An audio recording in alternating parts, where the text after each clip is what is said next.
σας και καλώς ήρθατε σε άλλο ένα επεισόδιο αυτού εδώ του καναλιού, στο οποίο θα αξιολογήσω χριστουγεννιάτικα ρούχα ύπνου.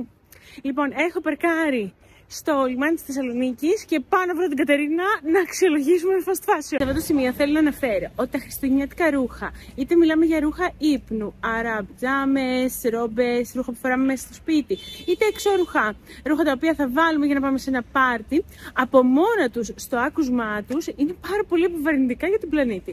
Καθώς είναι ρούχα τα οποία παράγονται για μια πάρα πολύ συγκεκριμένη περίοδο του χρόνου, η οποία κρατάει πάρα πολύ λίγο. Δεν είναι όπως το καλοκαίρι ή γενικά ο χειμώνα, θα βάλεις μερικούς μήνες. Αυτό είναι μόλις για μερικές μέρες.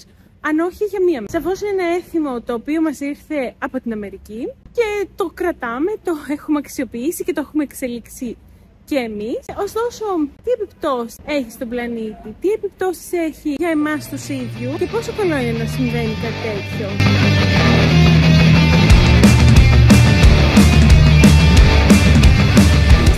Αξιολογήσουμε τα ρούχα, αλλά πριν από αυτό θέλω να πω ότι δεν έχουμε κανένα στόχο να κρίνουμε, να προσκάλουμε λιγότερο να συμπεριφερθούμε άσχημα σε οποιαδήποτε εταιρεία, παραγωγό, κατασκευαστή.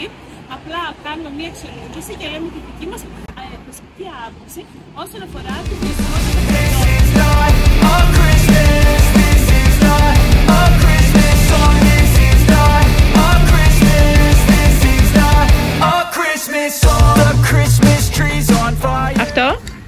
Αυτό.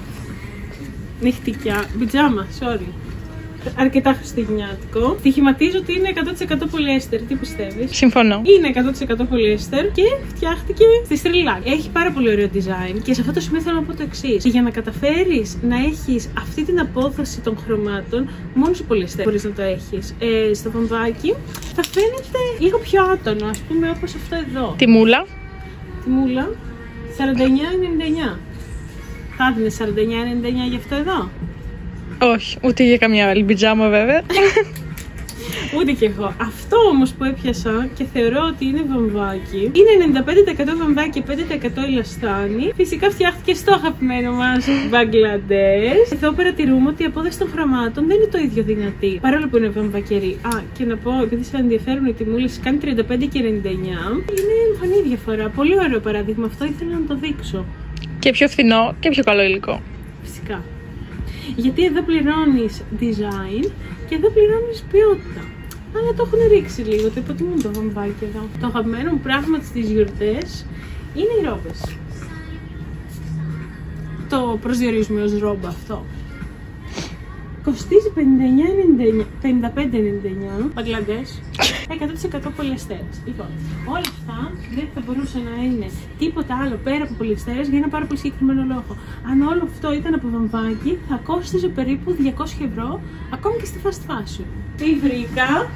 Κάλτσες! 12,99 Κίνα. Δεν λέει πληροφορίες. Ούτε τιμή. 12,99.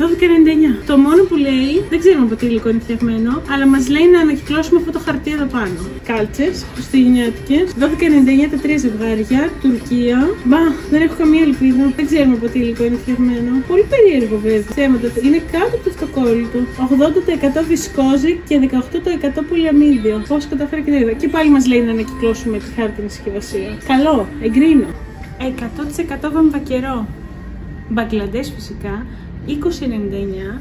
Είναι το ποιοτικότερο προϊόν που έχουμε βρει σε fast fashion.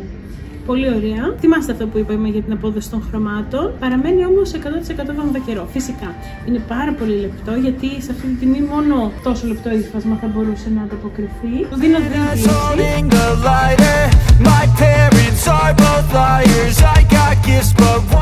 Το κατάστημα μας ικανοποίησε αρκετά όσον αφορά τη βιωσιμότητα των υλικών κατασκευής, των υφασμάτων δηλαδή, έτσι δεν είναι?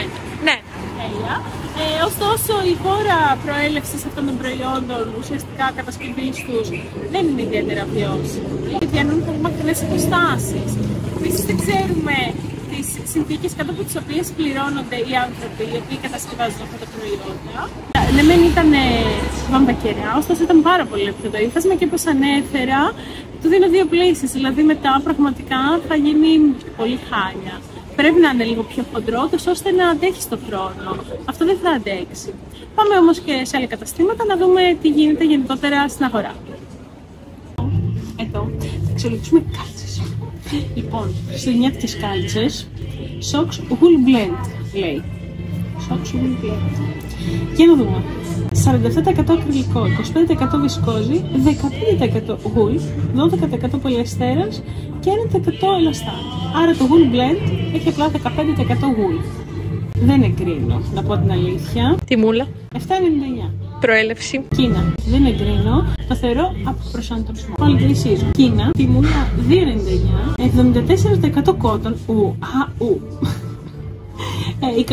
23% πολυαμίδι και 3% ελαστάν. Από μένα είναι Κίνα 2,99. Ίδια περιεκτικότητα περίπου, 70% κότον, 19% πολυαμίδια και 9% μεταλλική ίνα. Δεν θα πάρω θέση. Θα βρω και πάμε ένα wool blend, αλλά είναι 15% wool. Δεν θα μιλήσω. Αυτό ήταν το βίντεο μας για σήμερα. Ελπίζω να σας άρεσε. Στόχος μας είναι να σκέφτεστε έξυπνα, να μην κάνετε παρορμητικές αγορές, να κοιτάτε τα υλικά κατασκευής πριν πάρετε κάτι. Είναι πάρα πολύ σημαντικό, ειδικά τέτοια περίοδο Χριστουγέννων, που αγοράζουμε είτε για εμάς τους ίδιους είτε για άλλους ανθρώπους δώρα τα οποία μπορεί να είναι και εφήμερα, δηλαδή να είναι για ένα μικρό χρονικό διάστημα και μετά να μην τα χρησιμοποιήσουμε είτε εμείς είτε οι άλλοι άνθρωποι, να είναι για μερικές μέρες όπως σας είπα και στην αρχή και μετά να πεταχτούν και πραγματικά είναι πάρα πολύ κρίμα αυτό.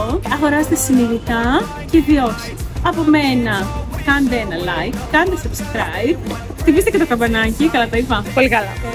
Ό,τι απορίες, σχόλια ή άλλα έχετε μπορείτε να τα αφήσετε κάτω και φυσικά στις συμφωνίες, όλοι μου στείλετε μηνύματα, ό,τι θέλετε. Μέχρι την επόμενη φορά, bye bye.